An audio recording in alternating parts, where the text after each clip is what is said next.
So could you share with us how your artistic journey began and how you evolved into kind of the painter you are today? Okay.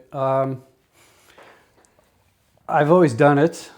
I used to draw as a kid and did portraits and comic books, and my mom was artistic and she would critique my stuff, and I just was a part of me. And then I came out here from Ontario in '89 to speed skate, and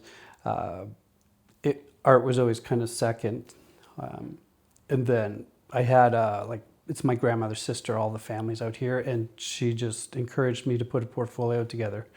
I was going to school at Mount Royal and in kinesiology, and I always thought sport would be my life, but it just didn't go anywhere. And so I put a portfolio together, and I got accepted, and I went to it used to be called the Alberta College of Art, and I chose painting because they had couches in the lobby. Yeah.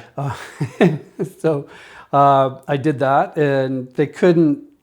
It was a problem because they couldn't really teach fundamentals for the basics, the kind of stuff that I needed for my journey. I paint representational, like stuff that looks like stuff. So I did a couple of years, and then I just kind of started to study on my own in between practices, and watch shows, and then later I would go to exhibitions to look at masterworks and study with artists that I wanted to learn from, and just slowly did that. And then in 2000 I was at a speed skating competition, and I just decided to, when I got back, to hit every gallery in town to see if I could get in anywhere, and I got in the first one but I didn't have anything to give them. So I basically just switched and just started painting full time, and went from there. And I was in a gallery called Fosbrook Fine Arts, and then I moved over to Webster's, and then I was in that for several years, and then I took a hiatus to sort of raise kids and sort of change paths a little bit, and just from then on, and just kind of doing my thing. And then I started the charity, and it was a nonprofit that I started in 2022, and then in 2024 of April we became a charity. So, and that's sort of where I am right now. Awesome. So kind of going through your creativity process, what kind of process do you go through from an idea or whatever picture you want to paint to like the canvas behind you? Okay, so this is Lake O'Hara, and just for me in the landscape, it's the beauty of what's going on. And I try to capture that. I think as an artist, our job is to observe and then represent it the way we see it, because the way I see it is different than the way you see it. So I feel that's our main responsibility. So for this one, we were sitting at a dinner in the campground, and I knew the light was going to be good in a couple minutes, and I was having a conversation with somebody, and I'm like, sorry, I have to go. And I just ran and set up and kind of did quick sketches, took some reference, and then from there it evolves into a bigger canvas if it has potential. And then for something like the figures, those are my children. I had that idea for years, and we never really had the proper setting. So we were in Whistler on the train wreck hike, and just it was right. So we did a photo shoot, and several different, they were walking along and did that. Nice. And so stuff like that. Yeah. It's sort of the beauty, or it's whatever grabs me. Like if I go out into nature, I try to have an open mind, unless I really know what I want. I try to just have an open mind, and whatever grabs me will be the subject matter, the focal point of that painting. Okay. Yeah. Awesome. So you talked about the light for the one behind you. So what kind of role does the light and color play in your process? I think it's pretty important. So time of day is usually, or time of year. I try to get out at if I'm somewhere with a group with the charity, For my own personal reasons, I'll look at what the sun's doing, where I think the light is going to be good. Yeah. And we don't always get those opportune times with the charity, but like for my personal painting, I know, okay, I need to come back in the morning tomorrow and try and capture it, or it'll be better at later in the evening. And so usually the light ends up being the subject matter, I think. Okay. Yeah. Awesome. Are there any artists that have inspired you, or any techniques you try to copy from others that you've observed? Yeah, definitely the group of seven, being Canadian, they're pretty important in our education. And then my contemporaries, like Jeremy Lipking and Matt Smith, they're Americans. And then there's a man that just passed a couple of years ago. His name was Richard Schmidt, and he was sort of the guru, like that everybody learned from. He sort of brought representational painting back from the dead. Yeah. So we all sort of learned from his teachings, and he was very generous with his knowledge. And, Awesome. yeah. So obviously you paint landscapes, figures, portraits, different stuff through life. Do you have a favorite subject matter you like to paint the most? Probably Lake O'Hara, Lake MacArthur, Yeah. up in Yoho. But it's all good. All the mountains and scenery here, like Canada. Yeah. I want to go all over Canada, and I've been most places in Canada to paint and just sort of record it. Yeah. Why is that? Well, I think it has a lot to do with awe.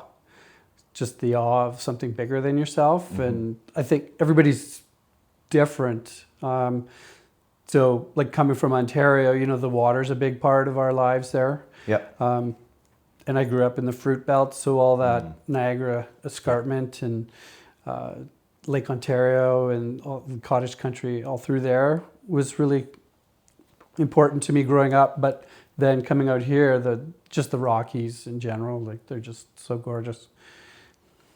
Awesome. So far in your journey of being an artist, what is the most memorable painting so far that you have? That's a good question.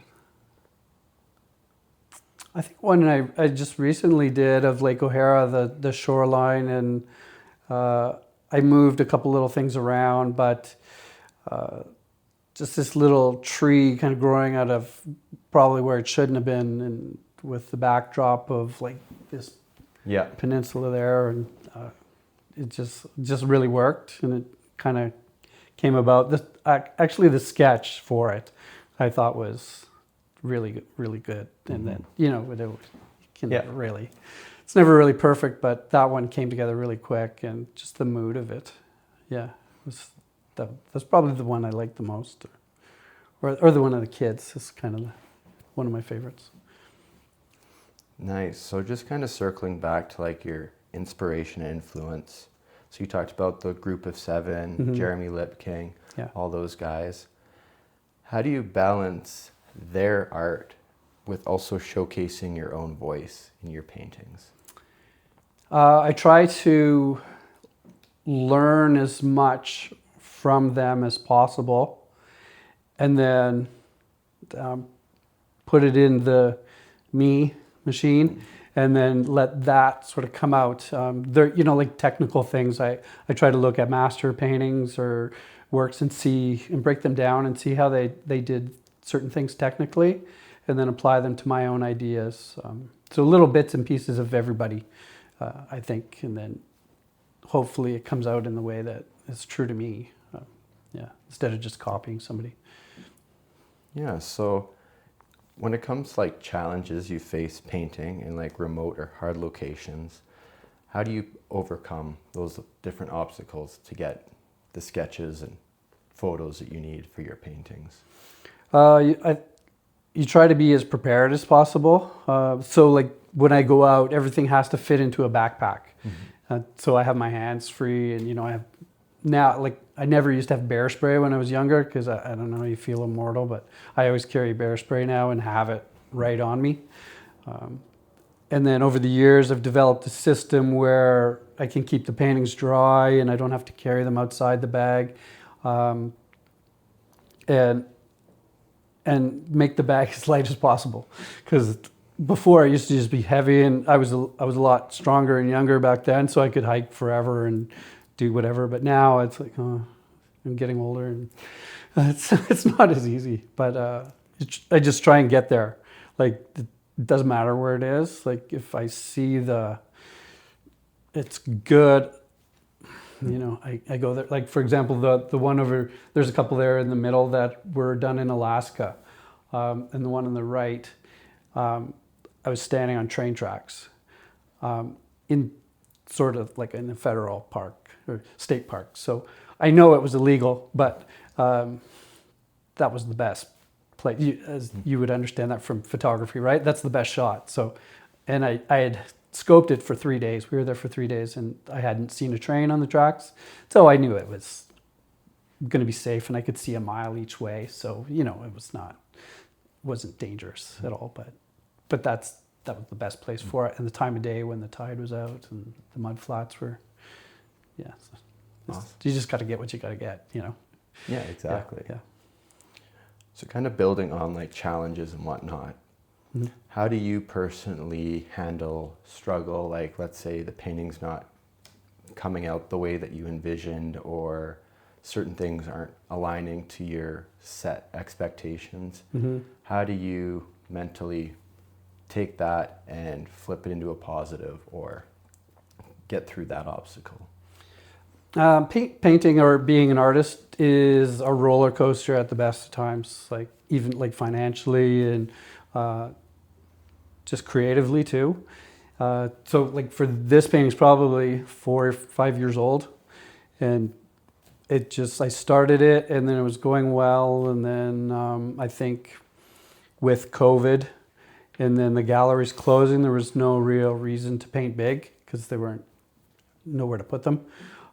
So I always try and have probably a half dozen going, so I can take this off and switch gears and turn this around and not look at it for a while if I need to, and then come back to it once I feel like I'm ready to attack it again.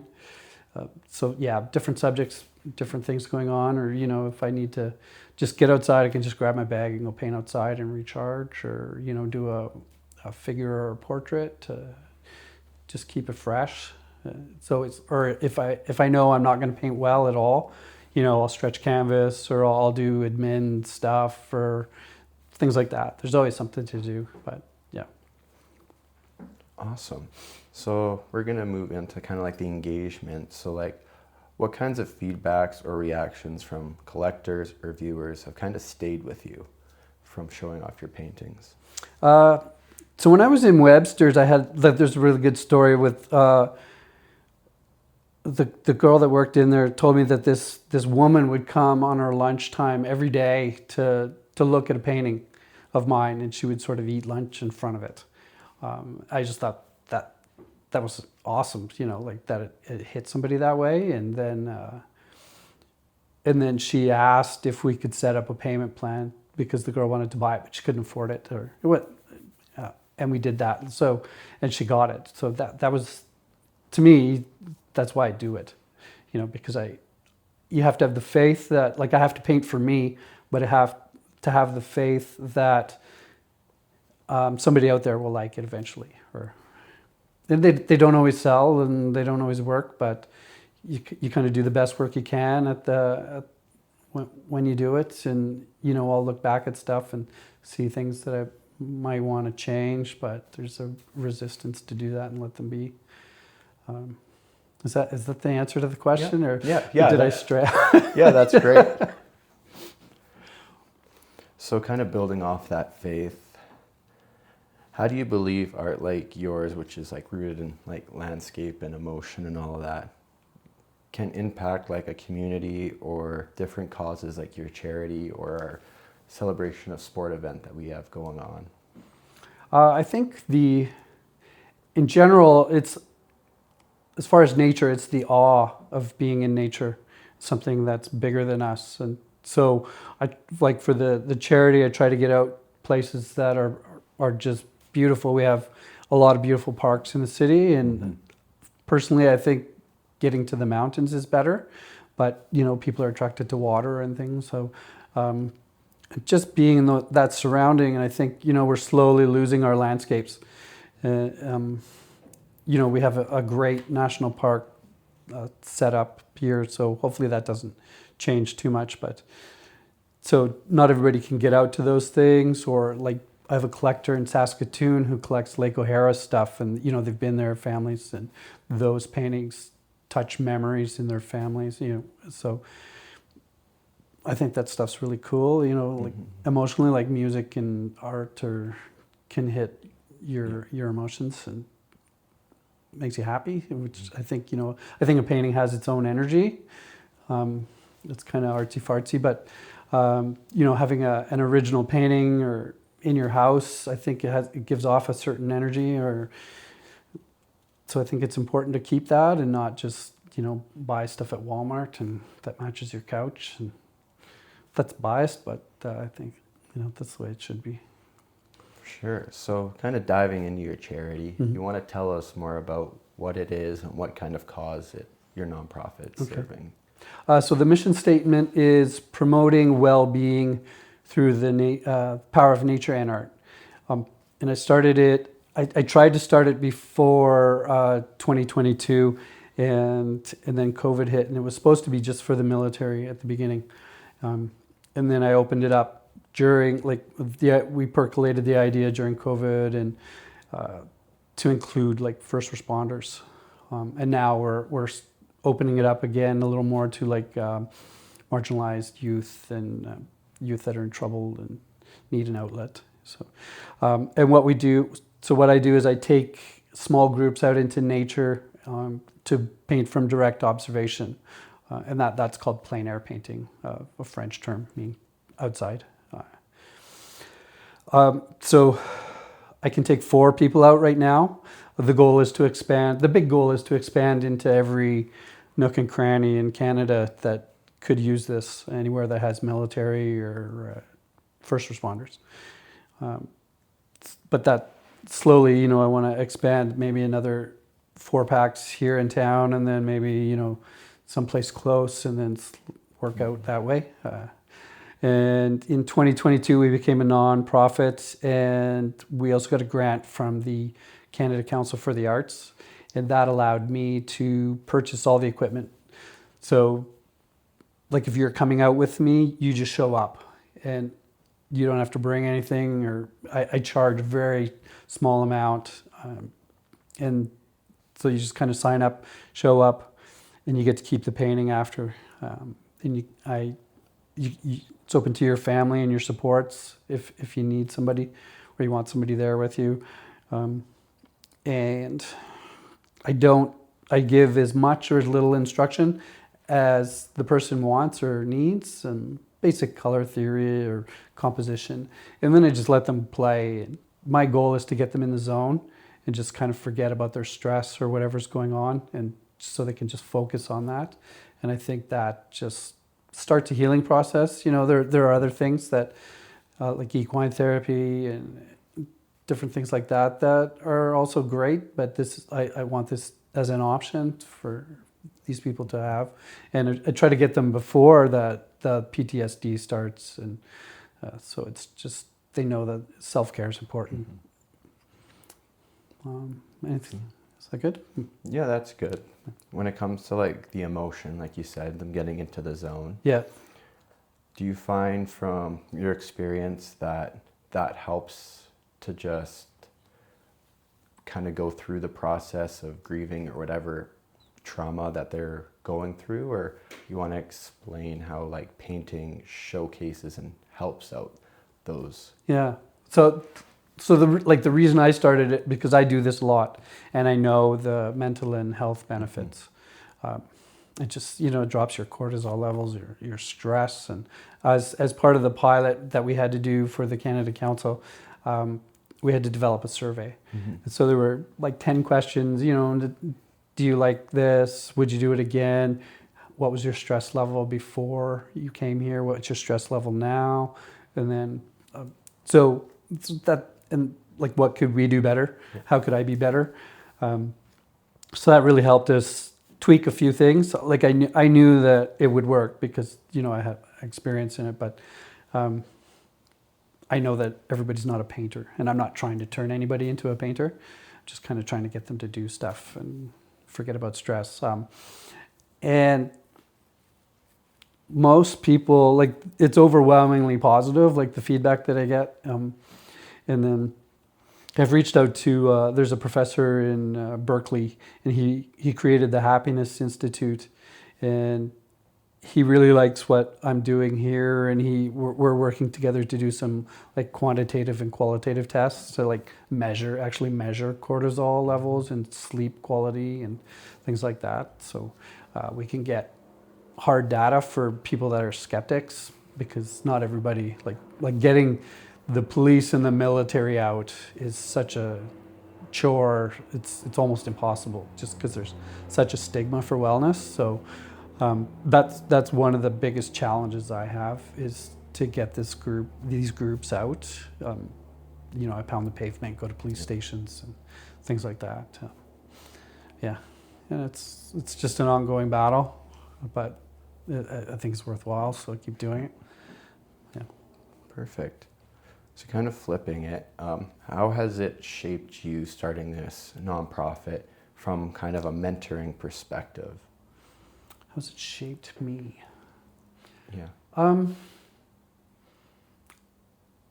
I think I've become more empathetic towards people, and just their, like when you see somebody struggling mentally, you have to sort of put yourself in their shoes and ask why, or try and figure out why, or, if people want to talk about, like, I'm not a therapist and I don't claim to be, or, but if they want to talk about stuff while we're there, I'm definitely open to doing that.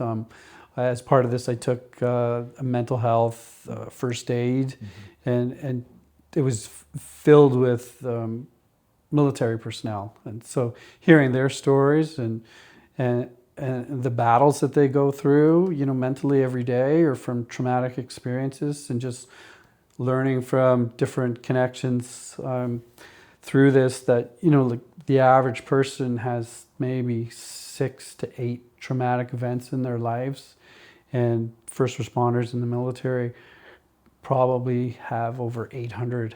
So that just has to weigh on you and take its toll, and to be able to kind of get away from that even for a little bit and get into the zone and not think about that is, I think, pretty important.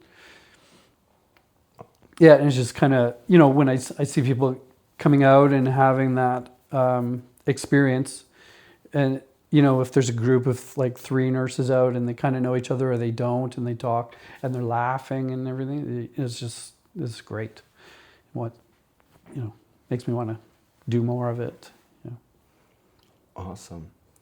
So when you look ahead, like 5 to 10 years, what kind of goals do you have in mind? Or are there any new directions that you're dabbling or looking at moving towards? For the charity? For the charity, and then also for yourself personally as an artist. So as an artist, I just kind of want to keep doing what I want to do, maybe add a gallery or 2 more, and just keep improving. I know I have a long way to go, and I don't want to be stale, and I just keep evolving as an artist and a painter. And for the charity, I want to slowly expand, and I want to hire more artists, and I want to maybe tap into the Indigenous community, and have Indigenous artists have their own groups, and be able to take people out, and kind of, this is started in Europe, but have this set up, but their own ideas, and just get into these communities that I could help. That's the big goal, and just keep doing it, keep going. Yeah. Awesome. So for those who are going to see you at our event and whatnot, what's one unexpected thing that people might be surprised to learn about your painting process, or kind of your day-to-day life as like an artist? I think that the painting process, a lot of people think that we see everything and we try and get all the detail in there, but I think for the most part, we try to eliminate a lot of things that we don't need. I try to think of it like a story or a novel. Like you have your focal point, who's the main character, and then you have your supporting cast. So you try and, you're trying to tell a story in a painting, and I'm trying to lead that viewer into there and have an experience or a mood. And for me, it's more about the fundamentals and trying to get those down properly. And then I know that if I do that properly, I'm going to get the mood down right. And so I want to bring that viewer in, and I want to eliminate all the stuff that doesn't need to be there, instead of put as much detail as I can into that. Yeah, I think so. Awesome. Yeah. And then kind of last question here, kind of lighthearted. If your art could speak, what kind of story or message would it tell the viewers?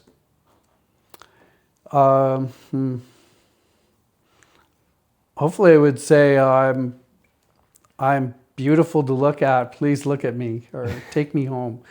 Yeah, I don't know. Yeah, that's a funny question. Yeah, I try and, like, I don't try and shock or whatever. I try and portray the beauty I see in things. So that, yeah, I think it would be, I'm beautiful, look at me. Kind of the painting's not me. Yeah. Wonderful. Thank you so much, Todd. Thank you. All right. All good.